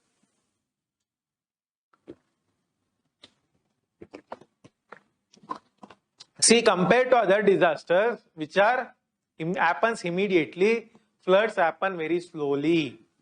They occur very slowly, and the good thing about flood is we can predict where it happens. It won't happen haphazardly, right, in pre-identified areas. And the one more good thing is we can predict when does it happen, expected time of the year the floods will happen. That is, let's say in the rainfall season, monsoon season, the floods will happen. So what are the causes of the flood? So when the carrying capacity of a river exceeds, see, one cause is supply side. If the glacier melt is high, there is lot of water in the rivers, then flood will increase. If the rainfall is high, floods will happen. That is one thing. The next cause is if the carrying capacity exceeds, that is, if the river channel is filled with debris, if it is having lot of deposits, waste deposits, mud, sand, silt, then also flood will happen, right? So these are the two causes. So these floods will happen also during storm surge. Storm surge, just as you know I showed, then also flood will happen. Silting, when there is high silting, floods will happen. When there is low permeability, andre when river channel iruttala, bed of the river, if it doesn't allow water to permeate to underground water, then also water will remain above it, and when water capacity increases, floods will happen. These are the causes of the floods, natural causes. Human causes, what is the cause of humans? Agriculture, too much agriculture will lead to floods.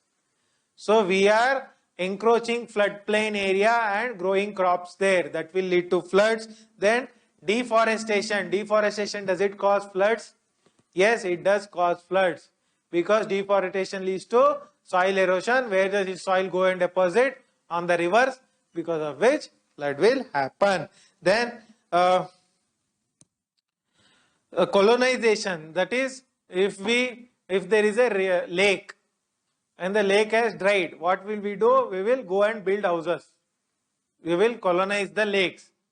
So all this JP Nagar, all this Ebbal area, you will find lot of encroachment on lakes, right? So because of that, see, the best example is Chennai floods, 2016 or 17. Why? Because Chennai, what they did, all these rivers, river nalas, canals, wherever they found the dry land, they started building houses there illegally. So when the floods happen, they cry, right? So that is one thing, human intervention.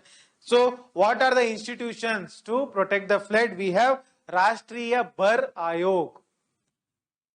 Bara in Kannada it is drought, but Bar, B-A-R-H in Hindi is flood. Please don't confuse. Rashtriya Bar Ayog, right? This Rashtriya Bar Ayog says that in India 40 million hectares of land is prone to floods. 40 million hectares, right? So what are the areas of floods? Area liable to flood. See, the entire Ganga belt is prone to flood. Even the Sabarmati, Mahi river, wherever you have river, it is prone to flood. Thankfully, Karnataka again is not prone to flood. Even Brahmaputra is not prone to flood. See, Karnataka, that is the beauty of Karnataka. It is not prone to floods. It is not prone to earthquake. It is not prone to cyclones. Because it is located on the Karnataka plateau, right? So, but we have some drought areas, some other things we are having, right? Okay. And even in landslides also we are not prone to. Only in Western Ghats, some areas we will find the landslides. But floods, yeah, in North Karnataka there is floods. So every year we are finding that North Karnataka is getting flooded. Even Kodagu there was floods, right? So nowadays there is a change. Right? So these are the areas of floods. Now we have to mark this area also now. Even Kerala is prone to floods now. Kerala, right? Every year we have floods. So One more thing is, when it comes to flood, we have to know about the flash floods. So I told floods are happening, floods take place slowly, but flash floods happen quickly. Flash floods are very quick in occurrence. That is the flash floods. So Uttarakhand floods, it is due to cloud burst and flash floods. Floods will happen within no time, immediately, right? So what are the consequences of flood? What happens due to flood? There is inundation, entire agriculture. So villages will be submerged. Your houses will be submerged.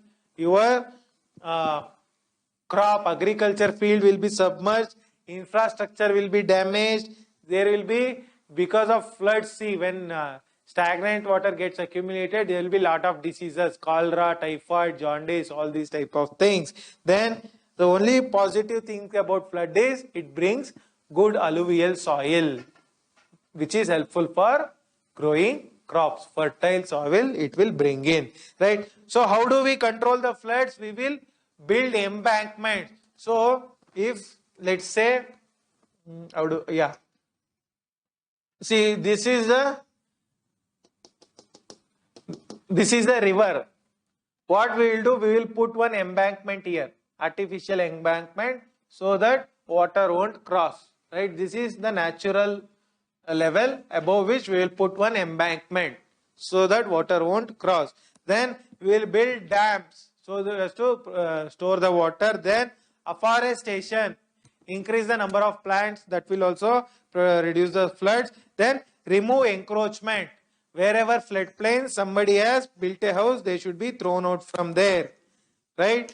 So this is the about the floods. Next, the opposite of flood, we will talk about the droughts in India. Droughts andre Bargala. Where is the drought map of India? Okay.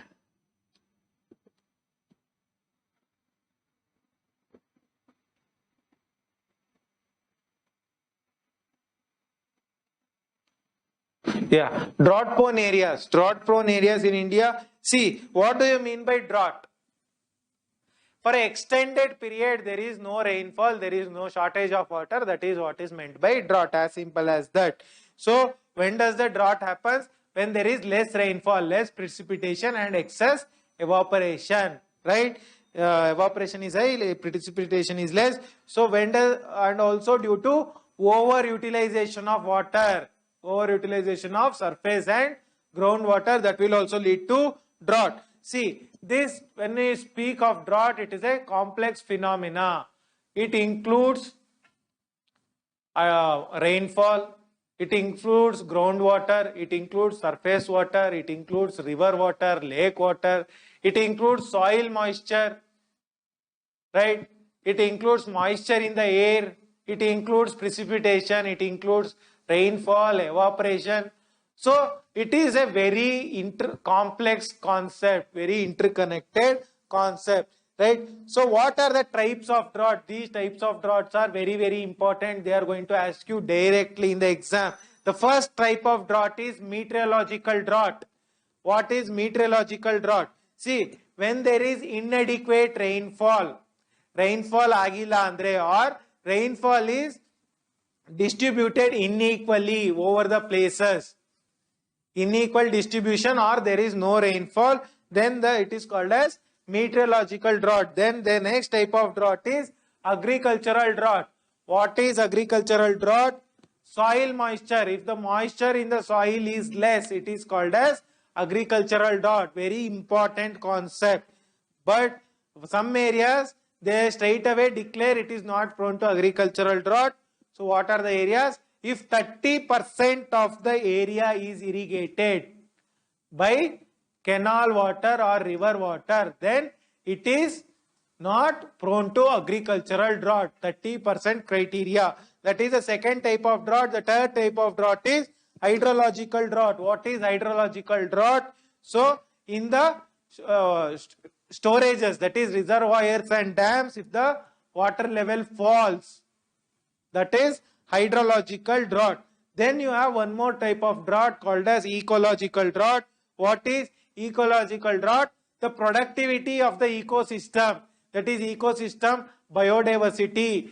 the production of various products. If the productivity drops, it is called as ecological drought. Clear?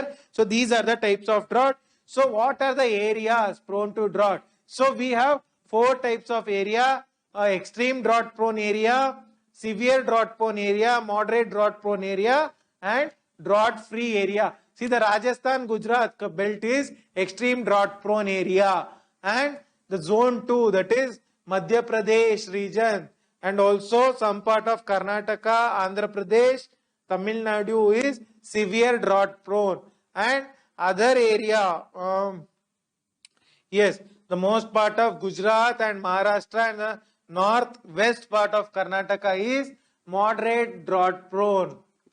Even the some parts of Rajasthan and lower belt of UP is moderate drought prone, and the most area of the Chhattisgarh, Odisha, and some part of Telangana, sorry, Andhra Pradesh, the entire Ganga plain, the entire Brahmaputra plain, the entire Western Ghats, southwest Karnataka, and also Kerala, some part of Tamil Nadu is drought free.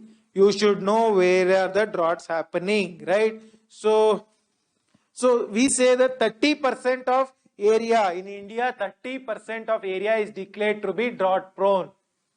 How much area? 30%, right?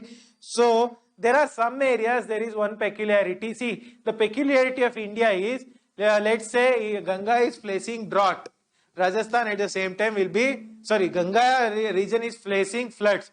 Rajasthan will be facing drought. Same country, flood and drought occurs simultaneously. And there are other, let's say in Karnataka, northern Karnataka, in summer it will be drought, right? In rainy season it will be floods. Same area, peculiarity. This is the peculiarity of India. So, and floods also, this drought, why more drought in India? Because we are excessively dependent on monsoon rainfall, right? So there are four types of areas. So extreme drought prone, I have discussed all these areas. So what are the consequences of drought? So consequences of drought, very, very important. It is if there will be food grain shortages, so we won't have sufficient food to eat. So what is when the food, when we don't have food to eat, what is it called? Akal. No food means akal. And then fodder, for animals don't have food to eat, it is called as trinkal, Trinkal, trinkal. Then we don't have water to drink, it is called as jalkal. All these three things combined, akal, trinkal, jankal, totally called as trikal. Trikala barantarala, that is the concept, right? So it has an impact on cattle. Cattle will die. Humans, what will humans do? Human will also die, but most of them, they migrate to other areas. But cattle, poor fellows, they don't know where to migrate. They will die, unfortunately. So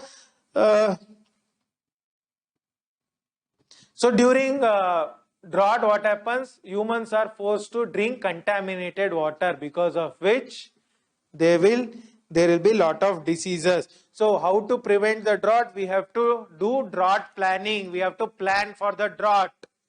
There should be proper planning. So what are the steps? So groundwater, we have to increase the groundwater potential. Groundwater should not be exploited indiscriminately. See, these agricultural fields, farmers, what they do, because electricity they are getting subsidy. There is free water from the groundwater, right? Also on the pump set they are getting subsidy. They will misuse the water like anything.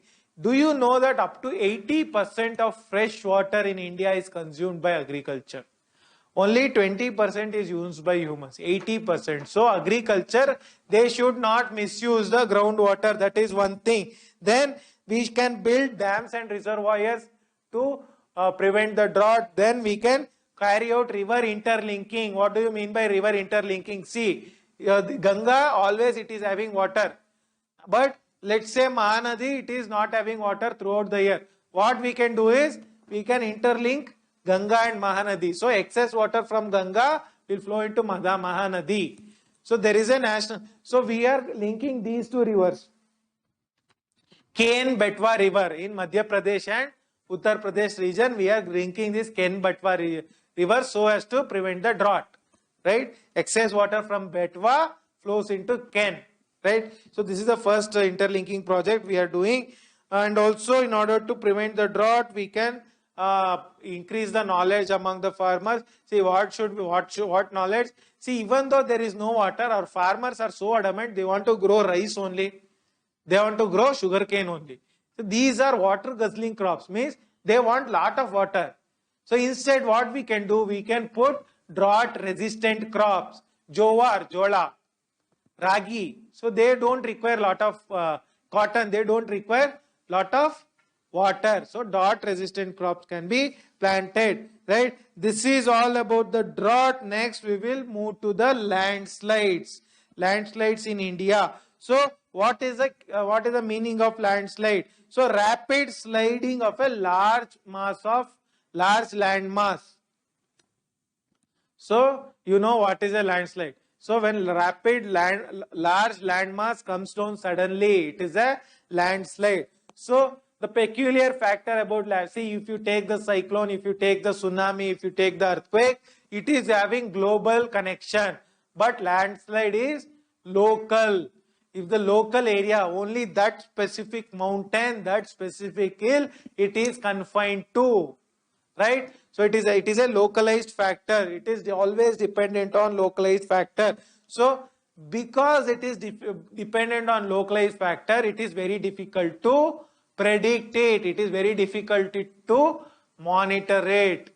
How can these people, disaster management people, go and find out every landslide? It may happen anywhere, right? So it is very difficult to predict and monitor. So, but what we can do is, so based on past experiences, in the past where all landslides have happened, wherever the soil is loose, those areas we can carry out a survey and prepare a landslide map zoning. We can prepare a landslide map. So based on that, they have prepared a landslide zoning map. So the first area is a very high vulnerable zone, very high landslide vulnerable zone. So which are the very high vulnerable zone?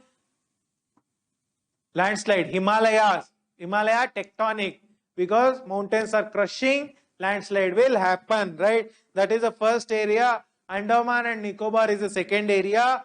Western Ghats is having high landslide potential. So that is very high. Then is high vulnerable zone. High vulnerable zone is similar to very high vulnerable zone, but the landslide frequency is less compared to same areas, Western Ghats, Andaman and Nicobar and Himalayas only. But it is having less frequency in intensity. Then you have moderate to low vulnerable area. So what is moderate to low? The Ladakh region, Trans-Himalayan region, that is low. Then you have low precipitation area. Wherever there is less rainfall, there is less landslide. Why? See, when rainfall happens, it loosens the soil. So landslide will happen. Then not only that, rain shadow area. Where is rain shadow area? The Western Ghat rain shadow area, leeward side, that is also moderate prone to landslide. And mining areas are also prone to landslide. So what is the consequence? So because of landslide, the roads will get blocked, right? It is transportation will be affected and houses will get buried, people will die, and also river. See, if there is a river and there is a mountain here, land slides and fills this river will be forced to go somewhere else. River water will be diverted, right? So how do we mitigate? How do we stop this? We have to have area specific measures. Specific area again, we have to have specific measures. So what we can do is, if the area is prone to landslide, what we can do is, if we can build one embankment here, one wall like here. See, I was watching this National Geography. on the other day, and I found this very interesting example. In the Canada region, they have a lot of avalanche. What is avalanche? It is just like a landslide, but instead of mud, there will be ice. Avalanche is a snow or ice coming down. So what they do is, they do carry out, so they know where the avalanche or the ice flow happens. So what they do is, they have a map of those areas where it is prone. So they will be keep monitoring those areas via helicopter, right? They will be traveling and doing this surveys. So whenever there is excess ice accumulation in the area, what they will do is, they will see, when the landslide happens on its own, it might cause damage. But what if we cause the landslide deliberately? What they do is, they will throw bombs in the area. So they will throw some 2 or 3 bombs and explode. When the bombs explode, automatically landslide will happen. In those areas, in those times when the bomb is exploding, they will block the traffic. They will evacuate the people. So all the ice will come down. The area will not have any ice for the landslide. See, any landslide had to happen. So we ourselves, we will cause the landslide. So all the ice is removed and the road will be later on cleared, right? This is one type of example I found in Canada, but I don't know how they will implement it in India. If they blast a bomb, people will cry. Okay. So in India, it's difficult to implement those kind of extreme measures, right? So what are the mitigation measures? We have to have area specific measures. We have to restrict construction in landslide area prone areas. Construction should be restricted. There should be no human settlement, and there should be no agriculture in those areas. Those areas, agriculture should not be there. What can be done? We can do afforestation and terrace farming can be done, right? This is with respect to landslides. So next we will talk about so how do we manage? So we have spoken about all the disasters. How do we manage the disaster? So see, when it comes to disaster, except cyclone, all the other disasters, it is very difficult to predict, right? So only cyclone we can predict and manage. How do we predict? How do we manage? By the cyclone shelter, cyclone embankments, all these things. So with respect to cyclone, disaster management, we have National Institute of Disaster Management, that is there. Then we have National Disaster Management Authority, State Disaster Management Authority, District Disaster Management Authority. Who is the head of District Disaster Management Authority? It is a DC, District Collector, right? So we have a Disaster Management Bill, Disaster Management Act 2005. It defines disaster.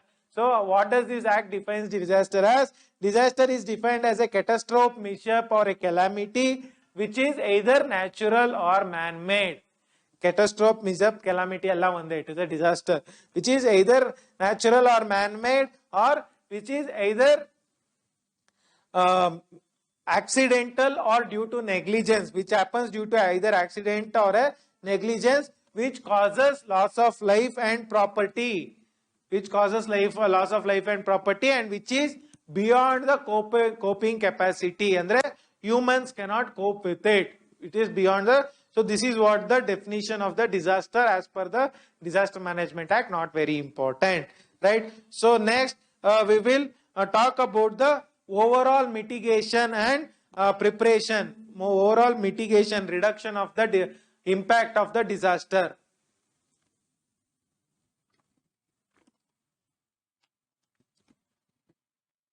So we have to be prepared for a disaster. That is the first step. Then we can have data and information of the vulnerable zones. Whichever zone is vulnerable for disaster, we have to have data about it, and we have to have maps of the disaster, and we have to increase the awareness of the people. We have to plan to prevent the disasters, right? And this is before disaster. But during disaster, we have what we have to do? We have to rescue the people. We have to provide them food, water. We have to provide them shelter. We have to give them some money also. So they rebuild their life. right? Then post disaster, once the disaster happens, we have to focus on rehabilitation and recovery. So this entire thing, for this is the entire India physical geography. So we have completed the second major chunk of geography, India physical geography, right? Now we will be moving towards India human geography. Compared to physical geography, human geography is very, very simple. So, India human geography, the first chapter under your India human geography is population. This is the only thing which we have done properly. Population. So, population, the first chapter is distribution of population, density, growth and composition of population. So, coming to population, what is our record? We are the second most populous country in the world, right? But if they carry out another census now, we have beaten China. We have already the most populous. But since census has not happened from past 11 years, there is no data. So last census we said that India is 1.21 billion people. Andre 121 koti. But now we have crossed 135 crores easily. So now we have beaten China already.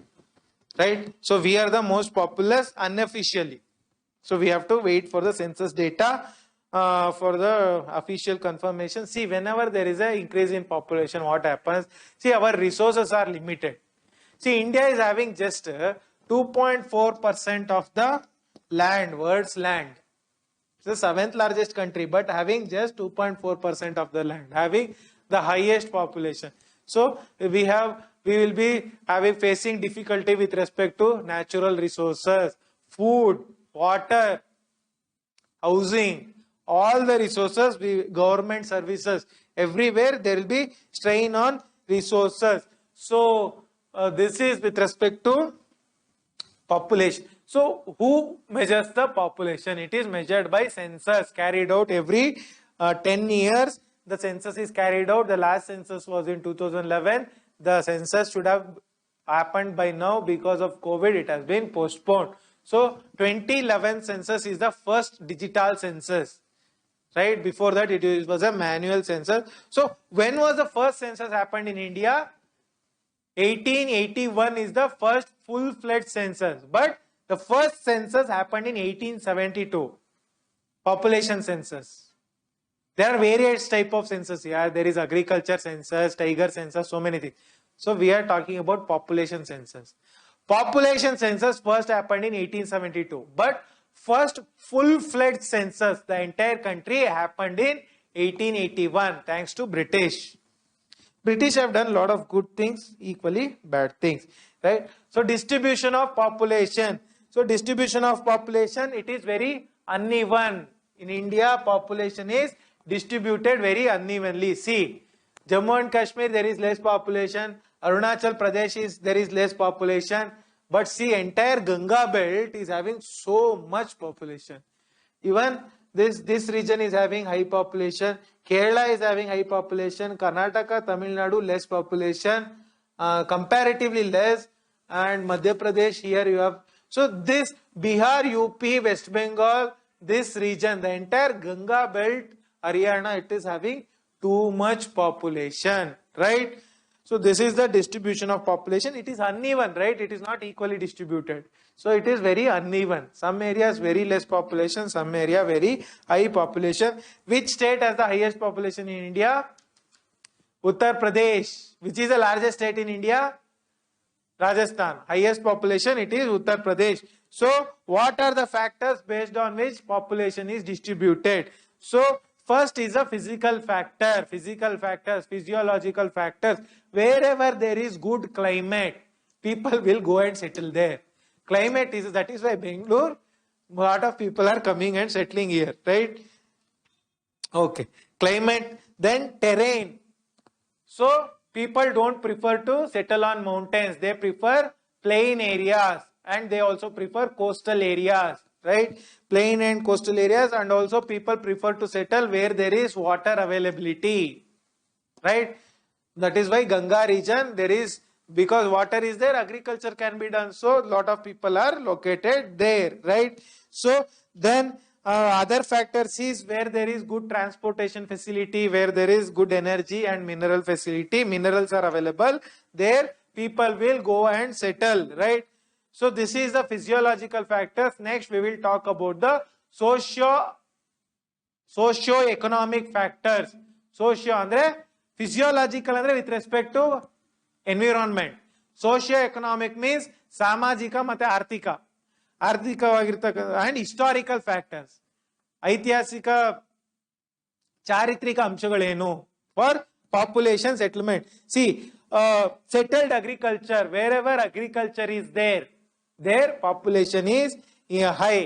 Wherever transport facility is there, and wherever industry is there, wherever the urban areas are there, rivers are there, right? These areas you will find lot of population, industry, transport, agriculture, urban areas.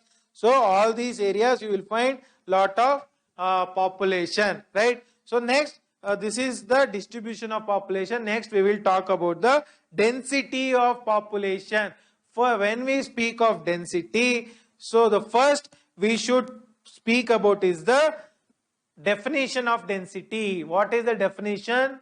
Number of people per unit area. See, the density of this classroom is, if the classroom is full, density is high. If the classroom is low, of Kali, density is low. So the number of people per unit area is the density, right? So India, the average density of India is 382 people per square kilometer. Per square kilometer ali andre 1 kilometer length, 1 kilometer breadth. So in this area there are 382 people. That is the average density. So but this density earlier in 1951 post independence it was just 117. Now we have increased 3.5 times, right? The density has increased 3.5 times, but this density is also not equally distributed. See, density, Arunachal Pradesh, if you take, there are just 17 people per square kilometer, very sparse population. But if you take Delhi, National Capital Territory of Delhi, the density is very high. Per square kilometer, how many people are there? There are 11,000 people in 1 square kilometer in Delhi. Whereas Arunachal Pradesh, just 17 people, right? So, which is the most dense state in India? It is actually Bihar. They have changed it. It is, so as per the recent data, it is Bihar is the highest densely populated state. I will also check it once again. It is Bihar. I have seen the recent data.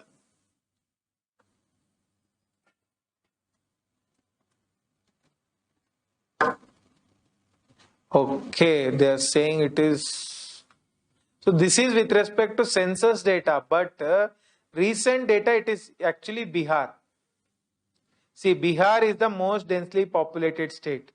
I've checked the recent data. So see, some data is, we cannot rely on Google. See, we will talk about the. I'll find. It is actually Bihar. I have seen the recent data.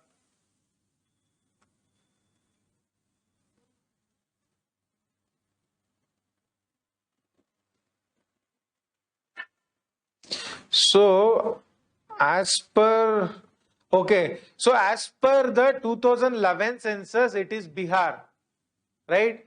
Bihar is a highly popular, highly dense state, but what is the recent 2021? So, they are saying it is Bihar.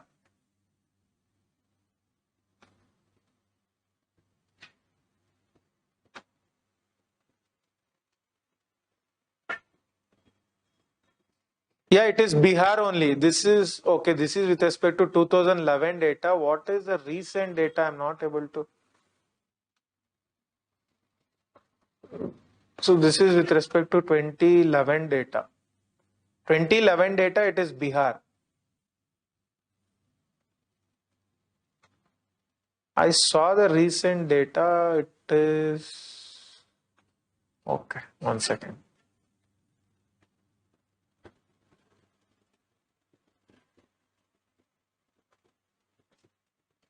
It is definitely not West Bengal. See, West Bengal is having just 905. Bihar is having 1102. So I think we should stick to Bihar. We should stick to Bihar. Bihar is the densely populated state as of now. See, it is having 1102 people, right? So it is Bihar. Bihar has a total density of 1106. So one more data. So we use stick to 2011 data. It is Bihar, right? Okay. Because these types of data they will ask in the lower level exams, state level exams. Okay. So West Bengal is the second dense. It is 1029 people. UP is having 828 people. So there are two types of density. When we speak of density, it is there are, see, density andrenu, it is the relationship of land and humans. How many humans are there in a particular area of land? So this density is divided into two things, two types. It is either physiological density or agricultural density. What is physiological density? So the total population per net cultivated area. What do you mean by net cultivated area? What is gross? What is net? At present, if you gross cultivated area and overall cultivated area, but net cultivated area at present, what is the area that is cultivated? Andre elli crops na grow madidare, that is net cultivated area. The total population divided by net cultivated area is the physiological density. Then is the concept of agricultural density. Agricultural density is total agricultural population. Total agricultural population by net cultivated area. What is agricultural population? See, agricultural population andre there are two people. One is the cultivators who own the land, and the second thing is agricultural laborers who don't own the land, they come and do the work. This is the agricultural population, that is agricultural density and physiological density, right? So we will talk about the next is the, this is about the density of population. Next we will move towards the growth of population. So there are two types of growth. One is the natural growth, another is induced growth. What is natural growth? See, whenever we have to speak about the growth of population, we have to monitor birth rate and death rate, right? How many people are being born, how many people are dying, right? So natural growth andre, if the difference between the total number of people being born and the total number of people dying in a particular year, this is the crude rate. Crude andre, we are not measuring the rate, but total number of people.